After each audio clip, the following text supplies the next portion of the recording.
I'm not going to talk to you much about what I currently do with regards to our business, Live Life, Get Active. I'll touch on it very briefly. But what I really want to do is talk to you around some things and some lessons that you can take from sport into business. I come from a very average Australian family. I'm one of 5 children, and like all Australians, you can imagine I grew up with sport. I often think in Australia it's a little bit sad if you actually are not talented at sport. If you're a Picasso or if you're a Mozart, you probably don't get the same opportunities to ever find that ability as you do with sport. But as I came from that world of country Australia, one of 5 children, of course, I had many opportunities to discover that I was born with a talent, very luckily so. I moved on through the sporting field and I ended up doing an event called the heptathlon. The heptathlon is 7 different things, competed over 2 days. And the thing that I look back now on that and I realise, other than the fact that I was sort of the jack of all trades and the master of none, as everybody else in track and field like to say about us, is that it did prepare me really well for going through, I guess, into business and into a number of other things. The one thing that I really take from my athletic career is the ability to manage my time. There was a moment in my life where I trained for 7 events. I was studying 26 contact hours at university and working a part-time job. So it's given me some fantastic skills. But one of the things that I think living in the world of elite sport has done is taught me really around, and I've watched some people and I've lived in that environment for more than a decade, what it takes to have an elite performance or to get the best performance out of yourself. And so that's what I really want to talk to you around, some lessons that you can take from that environment of elite sport and trying to get the best you possibly can, what you can take from that environment into a business to again try and make that as successful as possible and you as successful as possible. So I did live my life and managed to get up to the Olympic level. I competed at 2 Olympic Games and then I've commentated at 6 since. And lucky for me, I've already booked my ticket to Tokyo next year as well. I'm not sure whether any of you really understand the enormity of an Olympic Games. And I can say this to this audience, some other audiences I may not be able to say this to, but if you think back to Millennium New Year's Eve and how enormous that was in our lifetime, the Olympic Games are like having 16 of those in a row. It is a really enormous, enormous event. 15,000 people live in the village alone.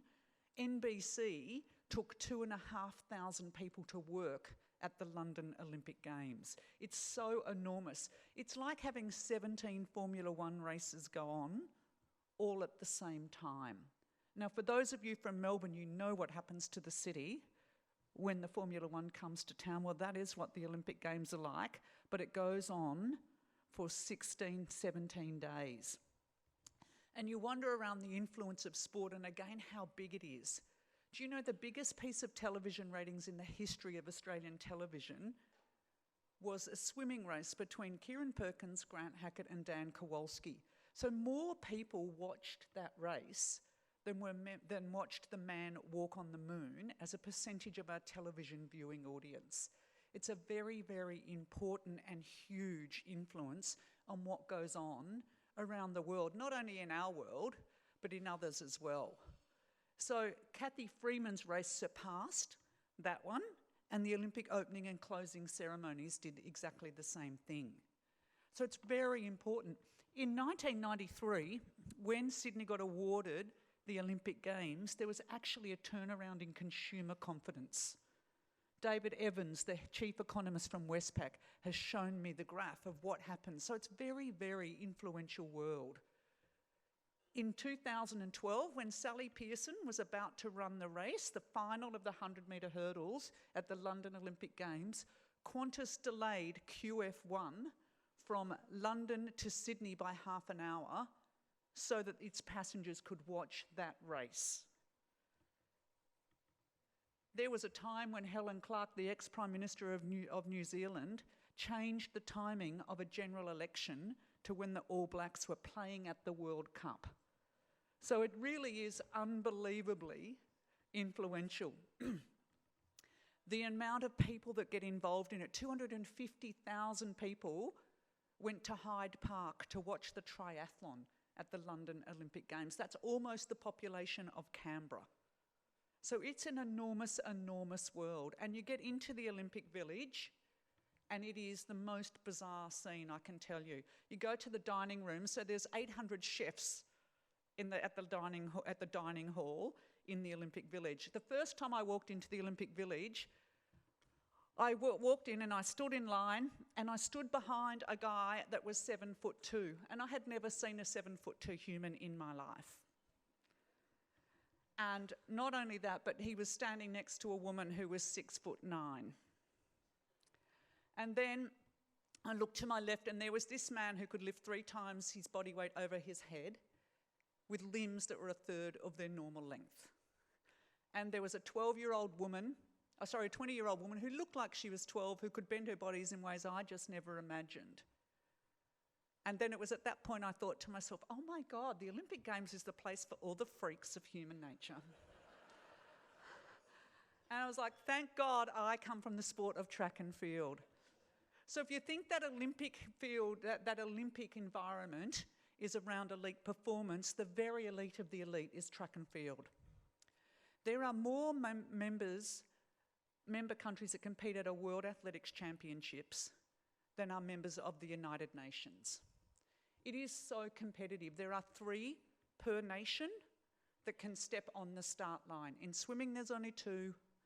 In rowing, there's 1. In basketball, there's 1. And track and field is about human endeavour.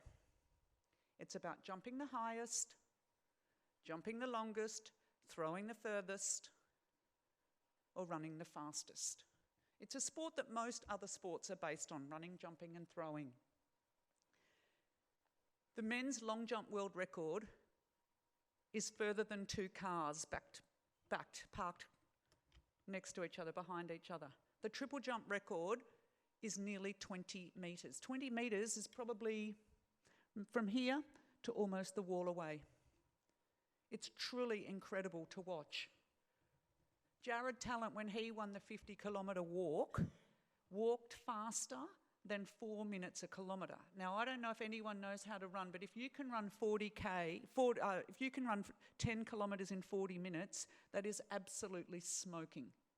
And he did that over 50 kilometres.